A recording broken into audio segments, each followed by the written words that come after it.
ബിർമിംഗ്ഹാമിൽ ഹേഗ്ലി റോഡിനടുത്തുള്ള മലയാളി റെസ്റ്റോറൻ്റായ ചായപ്പിടിയിൽ കഴിഞ്ഞ ദിവസം ഞങ്ങളൊന്ന് പോയിരുന്നു. പലരും നല്ല അഭിപ്രായം പറഞ്ഞത് കേട്ടിട്ടാണ് പോയത്. ഇന്റീരിയറിൽ ശരിക്കും ഡാർക്ക് ഷെയ്ഡ് കൊടുത്തിട്ട് കുറച്ച് ഫാൻസി ലൈറ്റ്സും ഒക്കെ ആയിട്ട് നല്ല ആംബിയൻസ് ആണ്. അത്യാവശ്യം സ്പേസ് ഉണ്ട്, സീറ്റിംഗ് കപ്പാസിറ്റി ഉണ്ട് കേട്ടോ. മെനു നോക്ക്, അത്യാവശ്യം മിക്ക കേരള, ഇന്ത്യ, ചൈനീസ് ഡിഷസ് ഇവിടെ ഉണ്ട് കേട്ടോ. നോൺ വെജ് ഐറ്റം കൂടാതെ ദോശ, പിന്നെ ഡ്രിങ്ക്സ്. ആദ്യം ചായ വന്നു, കടപ്പില്ലാത്തതുകൊണ്ട് ഒരു മോന്ത വിളിച്ചിരിക്കും. അവന് ജ്യൂസ്.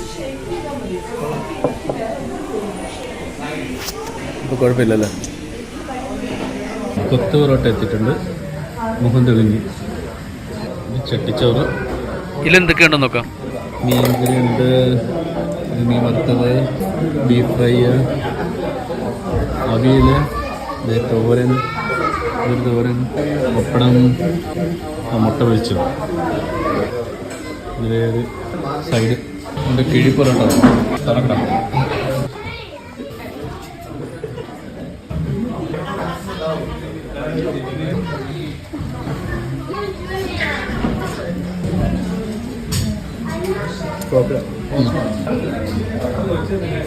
ചട്ടിച്ചോറ് അടിപൊളിയായിരുന്നു കേട്ടോ, ഞാൻ നല്ലപോലെ കഴിച്ചു.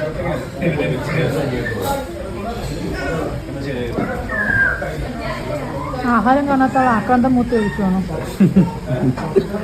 തെളിവുണ്ടോ? കഴിച്ചിട്ട് ബാക്കിയുണ്ട്, കഴിച്ചോണ്ടിരിക്കുക. ചട്ടി ബാക്കി വെച്ചാലും